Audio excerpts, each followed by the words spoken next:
everybody, and welcome to Hypotheticals, an exciting episode today because we're breaking down the biggest series of round two.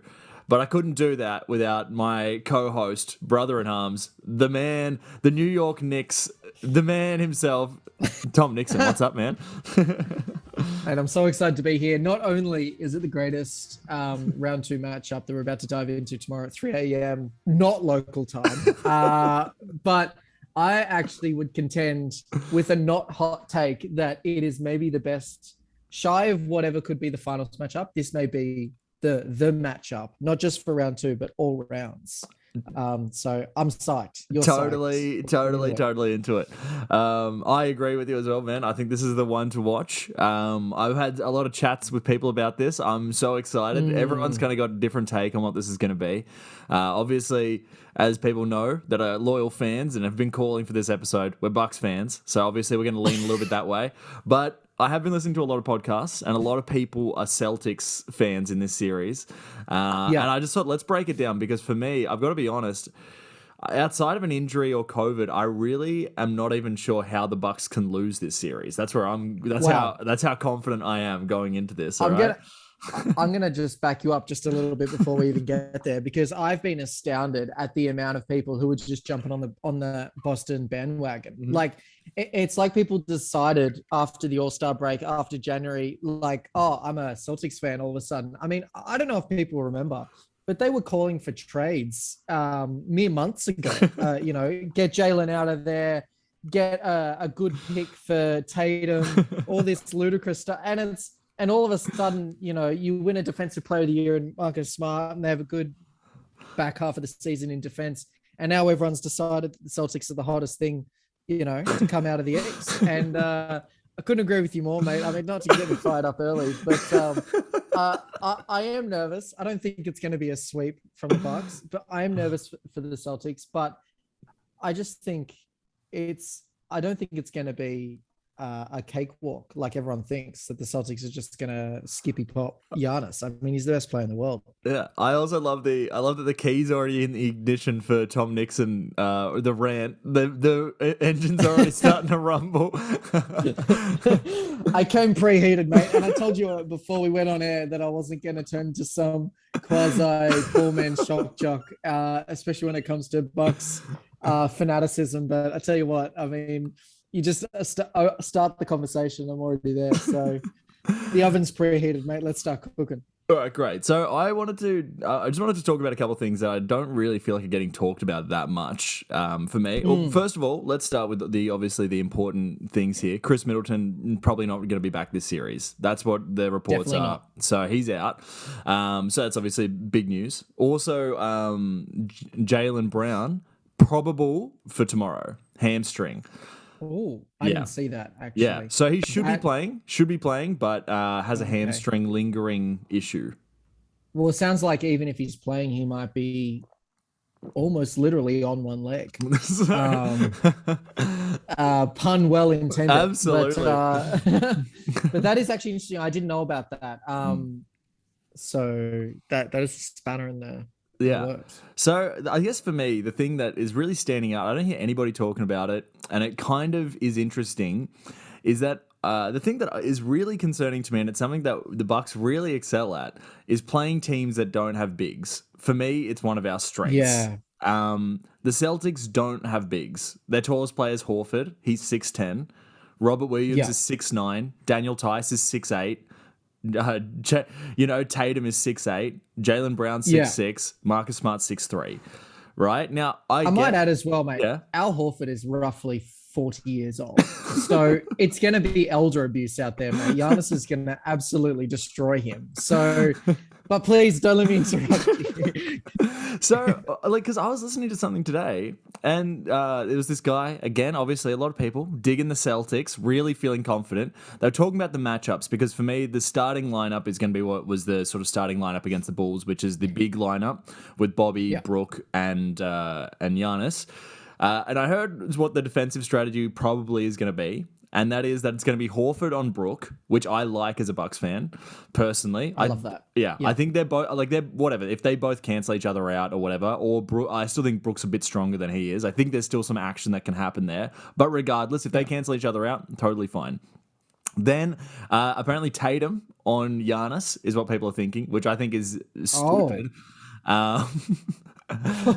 He's no. So, and the reason I think that's stupid is because the quickest way to get someone out of a game is have them guard Giannis, because that's 3 fouls in the first quarter if you're not careful. Yeah, absolutely. Like you could just hope, and we can get to this in a moment. You just hope that those turn into offensive fouls. Yeah. But even still, that's that. Even if they're not calling fouls, he's going to get beaten up. Like he'll be too tired to be a problem on the other end. So that works out, because I think the thing with Giannis is he just keeps coming. Yeah. He just doesn't stop. So anyway, and what were the other matchups? Yeah. So they were saying that what they like to do is kind of what the Bucks like to do with Giannis, where they like to stick Giannis on anybody who's kind of the worst player on the other person's team as a roamer. So they have that Robert Williams guy who's going to do the same thing, they're thinking. And so Robert Williams is going to be on Wesley Matthews, is what they're saying, which is okay, because he's going to roam off him to try and help out off of, a Giannis spin or whatever.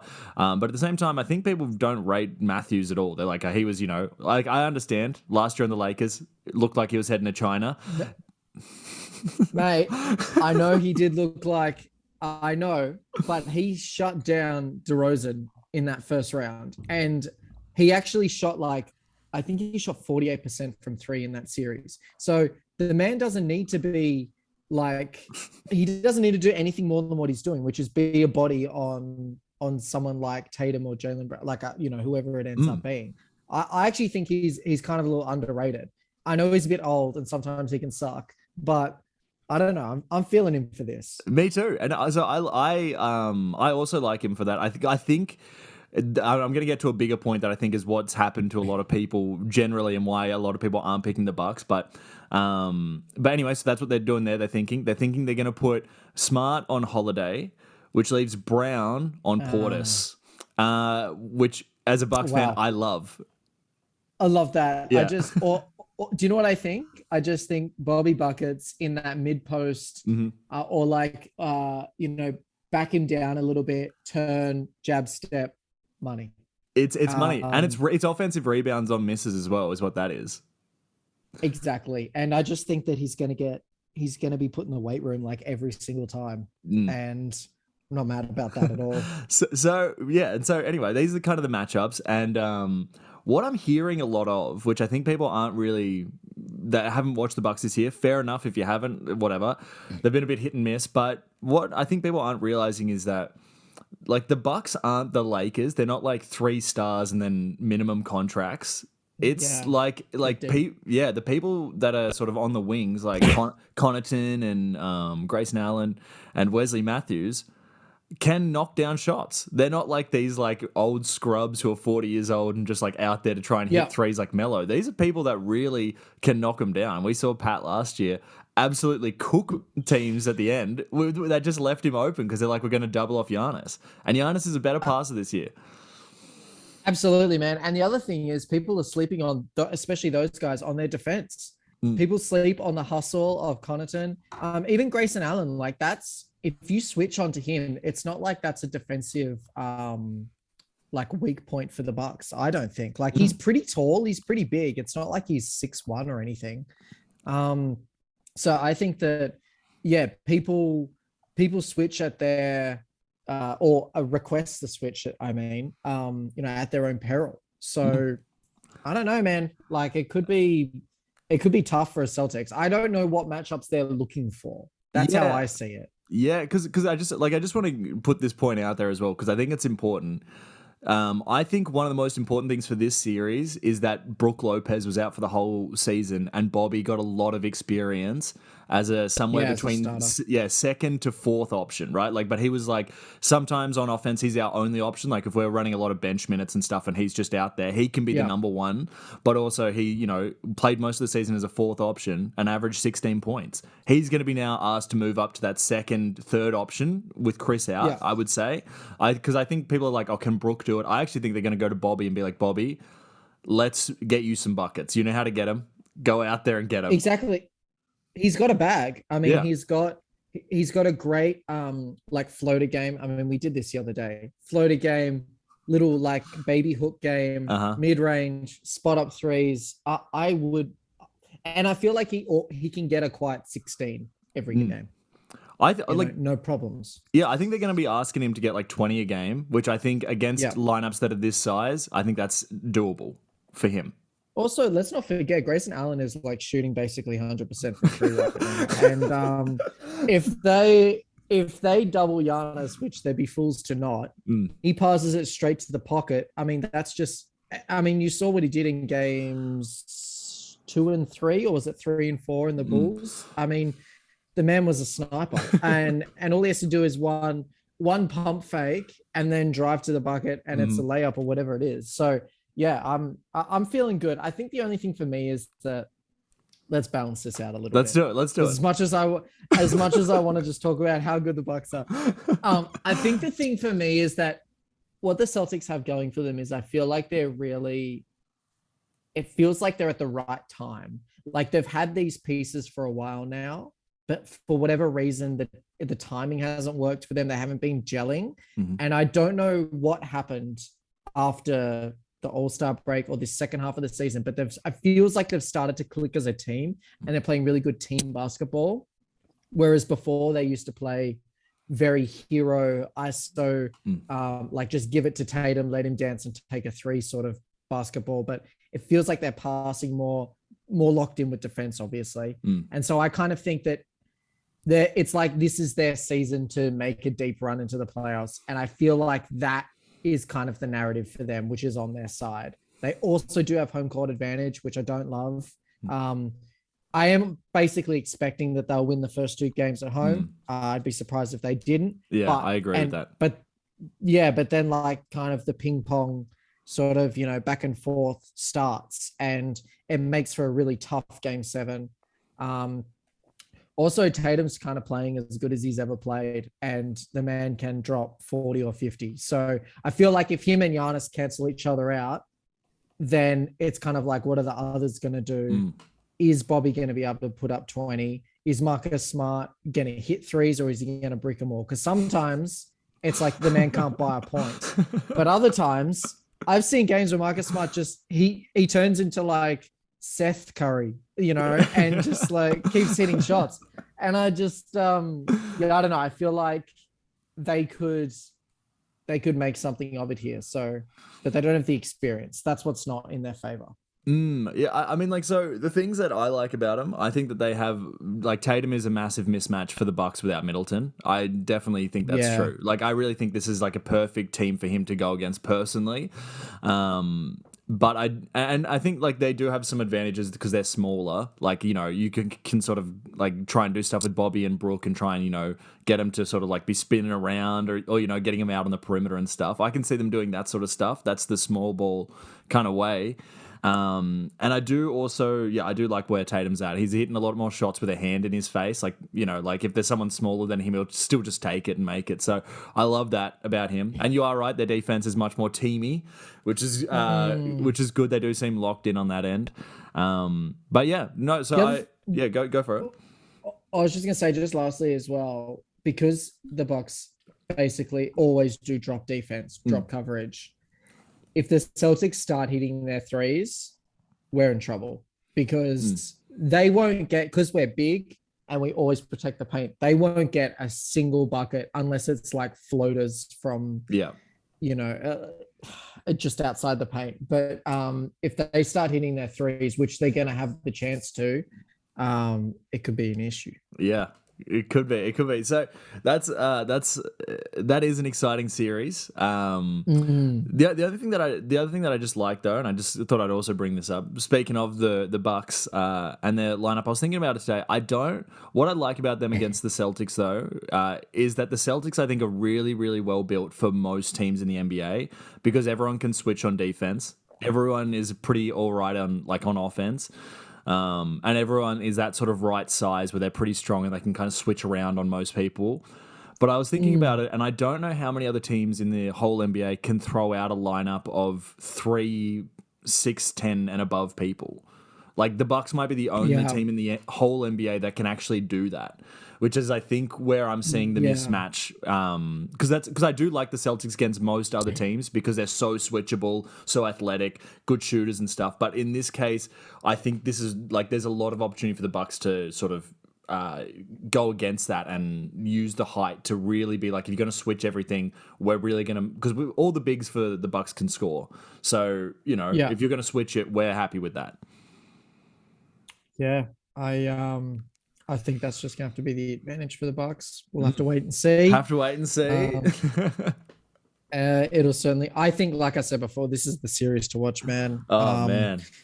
As far as the rest of the East is concerned, like Miami's got their ticket straight to the conference finals. Good for them. Yep. And then, the West is a little bit different from there, but yeah, I don't know. It really reminds me actually for the Bucks of last season. And I think we said this last time we spoke, but in regards to the regular season, but I'm saying this in regards to the postseason. It felt like last year when the Bucks got to the second round against the Nets, like that was the series everyone was talking about. Like this is it, against, and it went to 7 and it fully delivered. But it really felt like whoever wins that series is going to go on. And that's exactly what happened. So yeah, it's like an interesting repeat. Yeah, well, I mean, and this is the thing that I also another thing that I really care about. All right, so I hear a lot I hear a lot about KD's toe on the line. If that didn't happen, the Bucks shouldn't have really been there. KD's toe on the line. Every time the Bucks is brought up, it's like, if KD had been half a centimeter back, that's it's game over. Do people remember that it was a Game 7 overtime in Brooklyn that happened after that? It was the road team that won in overtime. They had a whole overtime to adjust KD's shoe so he could be back a little bit, and make some shots, but he didn't. And I just mean, like, that's why I feel kind of confident, even if it does go to Game 7, even if there is an overtime, that we actually already have the experience to be like, we know what this is like, Yeah, and they've been there before. You know what I mean? Like a lot of those pieces are still there. Yeah. And Tatum hasn't been there before, Yeah. What are you snacking on there, Tommy? Keeping the energy up. Just a little carrot milk, little jockey egg, mate. Love it. Come on, me. Go for it. Awesome. All right. Well, Tommy, I wanted to go into a segment I personally love. Okay. And it's you're the agent for a bad NBA player. I've decided to call this segment "Get That Bag." Okay, so I'm gonna put some cool sound effect in here.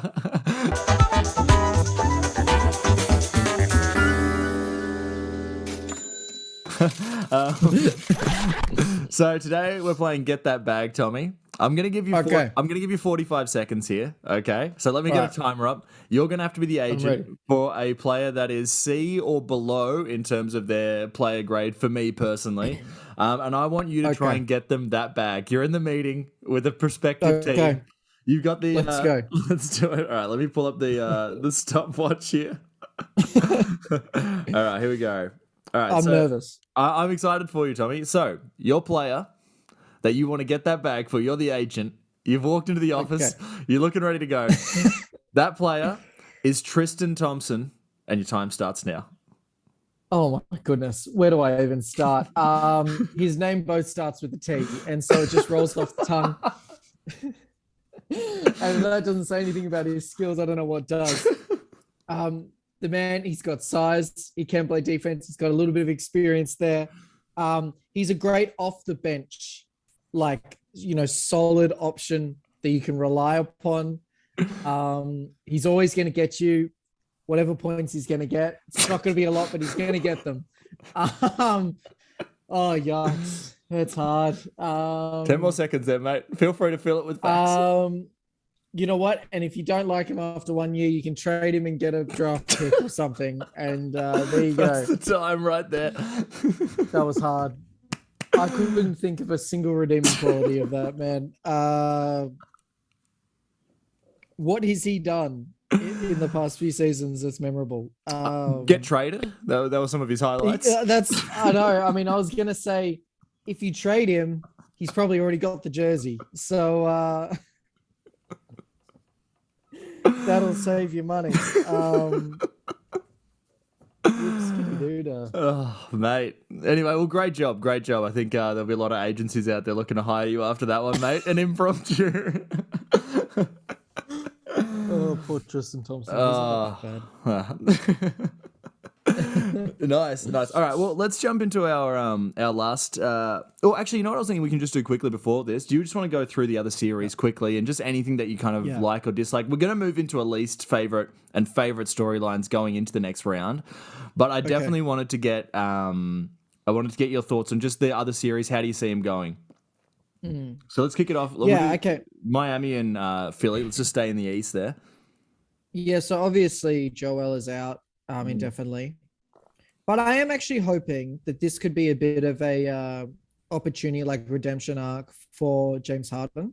He hasn't really showed up yet in the playoffs. He's been pretty quiet. I mean, he had a pretty decent closeout game against Toronto. But I feel like he could, if they win, they're not expected to. They were expected to. I feel like they were, and now no one cares. Yeah. But if they win, that could be huge for them.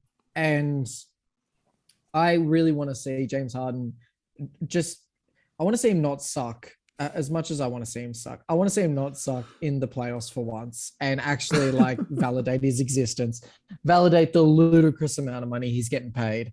As far as Miami's concerned, they just look really solid. And this should be in 5 or 6 for them. So we'll leave it at that. Do you want to make some comments on that just so we can keep this clean? Yeah, totally. I honestly don't even really see how Philly can win in this one. I hate to say it, because I just think they can throw everything at Harden and Maxey and be like, we're going to need George Niang to score 25 a game. You know? I just don't see it, and I don't love Doc Rivers as a coach for this kind of scenario. I don't like him as a coach really that much anyway, and I hate him for this kind of scenario. So yeah, it's for me. He's already on the defensive as well. I don't know if you saw the other day him going through defending all of his 3-1 lead blowouts. And so I feel like he's just already touchy. Anyway, what are your... It definitely keeps him up at night, those 3-1s. He's like, look, I've thought about these more than you have, all right? Let me tell you. Oh yeah, it's but you know what? I hope it's not a sweep. I really do, just for the sake of the game. I would like to see Philly put up a fight and not just roll over, which I expect they would. Moving to the West, what are your thoughts for Dallas and Phoenix? I think this is for me. This feels like a 6-game classic. Okay. Yeah. I like the Suns in this. Just because I think Chris Paul's just as good as ever. You know. But yeah, I don't know. It could be an interesting one. This one also kind of gives me. It's like a sort of budget. For me, it's kind of a budget Milwaukee Boston kind of series where you've got two. In some ways, it's kind of a switch of both teams are kind of good against each other. I'd say so. I actually don't fully know how this is going to go, but I am kind of feeling good about Phoenix. How are you feeling?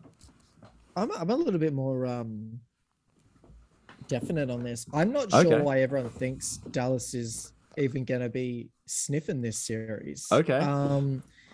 Luka Doncic is great, but who else is on that team? And I get that he didn't play for the first few games in the last series. I get that. But I'm here looking at Phoenix. Phoenix feel like a well-oiled machine.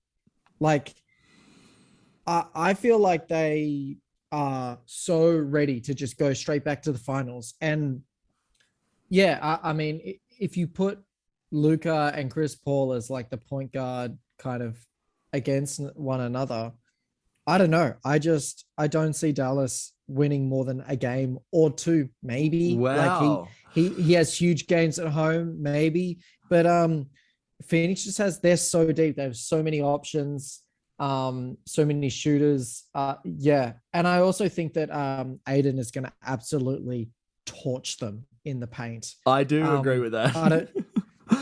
I mean, they're not going to be throwing Boban in there, mate. I mean, they might have to though, because I mean they're going to get absolutely schooled on the boards, and he's going to have whatever shot he wants if he gets that like low post feed, which I no doubt think he will.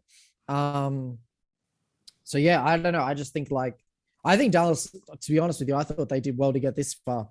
Wow. That's interesting. Yeah, I don't think they're as good as everyone thinks. I don't know. I think they're just riding off the back of Luka's greatness, which he is great, but the rest of the team is a bit of a dumpster fire, if you ask me.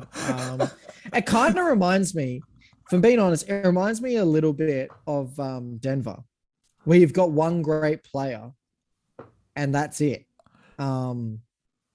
But hey, interesting. I kind of disagree. The reason I like him to win too is that their center Kleber, who is going to get absolutely Klebered on defense. He's going to get eaten alive, like the poor guy. But he's going to get eaten alive, mate. But he's a good 3-point shooter, so he's going to pull Ayton out of the paint. So then that leaves a lot of room for Doncic to work in the middle, which is that's the reason I like it. That's for me. It's just like it's what happened to Gobert. He was just like Gobert was absolutely cooked in that. Poor dude. That was a wrap. Yeah, so something similar is going to happen to Ayton on that end of the floor. I think where it's like he can't help. You know, he's going to have to... So it's going to really be Luka against, like, you know... And I'm sure Luka's going to try and get switches onto Chris Paul and see what's going on there. That's what I think is really going to happen. And Jalen Brunson for them in the last thing scored 40 in one of the games. Like, they have a guy who can actually go and get some buckets there. So, I don't know. I think there's enough there for, like, a game or two. I don't see them winning, but I can see also... Like, I also like how Phoenix is coached, where they can, like, adjust pretty quickly. And, like, okay, we're getting smashed here. Let's just do this. Yeah, and especially if Booker comes back to somewhat of his normal self. I mean, man's just going to absolutely cook them. How are you feeling for Grizzlies and Golden State? I feel like this is going to be a Golden State smoking. School them. They're going to school them, mate. They're going to get smoked like a joint at Snoop Dogg's house party, mate. Faster than that, I think. Oh, I can't see this.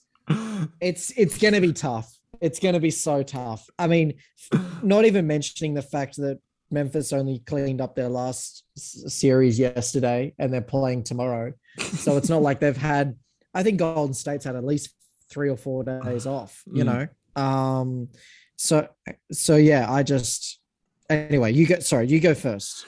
I mean, here's the thing. I love like the Ja against Klay Thompson or Steph Curry matchup for them on offense. Love that. He's going to get some stuff in there, and Golden State's big Looney, I think, is going to get dunked on. You know, probably about a time and a half a game.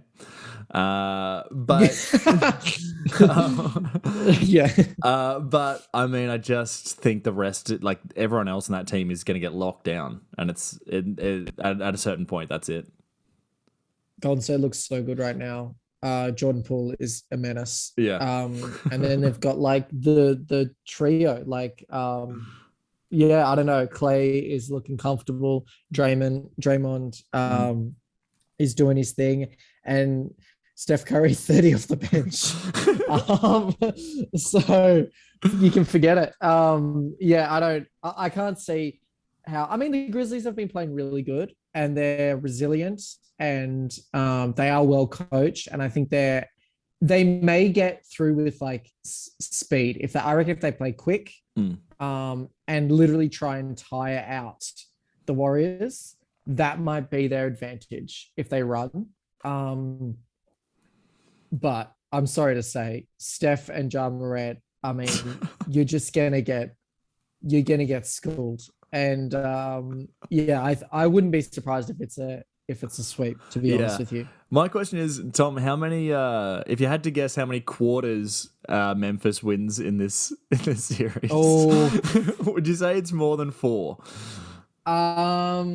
I hope so. I can't see. Look, it might be more than 4, but it won't be any of the fourth quarters. I know that for sure. I can't see them closing. That's the problem. I can see them having like a really good quarter every now and then, but I can't see them putting away a game or anything. You know what I mean? Like, as soon as it's just going to be pick and roll city for Steph Curry, and he's just going to cook them. Yeah. All right. Well, we have only 3 minutes left in the chat here, keeping it nice and tight. I just want let's just do this because we don't have a lot of time left, but I do want to get some final thoughts on how do you see the rest of the playoffs going, barring more injuries, so there have been a lot. How do you see everything going? If you had to lay it out, what do you think is going to happen? Yeah, I actually, as much as I think that the Bucks and Celtics is a really good matchup and that the Bucks will win, I actually have this feeling inside of me that it's going to be a Celtics Golden State finals. Okay. I just think Golden State, they're just too good. They're going to beat Phoenix in the conference finals. Mm-hmm. Unless Devin Booker just goes crazy. I just can't see. Yeah, Golden State's going to win. Wow. Yeah, Miami's just going to get schooled in the next round, whether it's by the Bucks or Boston. I think Miami's just going to. So I think it's going to be a Boston or Milwaukee versus Golden State. And that'll be a good matchup because it'll be like shooting versus bigs. It might be like that. Yeah, it'll be like this almost two worlds, like opposing basketball sort of styles at one another. So I'm interested. What do you think? I'm actually going to go. I'm going to go opposite way. I'm going to go finals rematch. I'm feeling good. Like I really do feel in my heart confident about this series. I don't know why. I just feel like there's like every time I'm hearing people talk about it. Yeah, thanks, man. Every time I hear people talk about it, I feel like I'm not hearing what I'm seeing. So I feel like there's a good chance I could sneak up on them. I agree with you. I don't think Miami is a factor next series, regardless of who wins out of this one in the East. I think it's like they'll probably win a game or two. But I really don't love the offense of Miami. Like I like their defense, but I just like I hate how much of a factor Duncan Robinson or Tyler Hero is for like whether they win or lose games. You know, like they're really. Or even Bam just looks awful. Yeah. I mean, he takes these really weird mid-range shots, and I don't think he should be. I feel like he's the most confused center in the NBA, to be honest with you. Anyway, go on. And I was just gonna say, I also just like I like Phoenix for their depth against the Warriors. So I like that they can throw a couple of different things out there. Yeah. And stuff, but and then in the finals, I obviously feel like the Bucks. I don't feel like, as we've said before, Phoenix fixed enough from last year to change what the result will be. Yeah, in my opinion. But anyway, very exciting, mate. Great. I'm glad that we've done another one for this series. We did one for last series. Yep. Tom Nixon, thanks for being a great guest on Hypotheticals again, man. And not a guest, I should say, the official co-host and the man who makes the magic happen. The pleasure is all mine, as usual. I'll see you again for the conference finals, mate. That's it, mate. All right. Well, take it easy. Peace.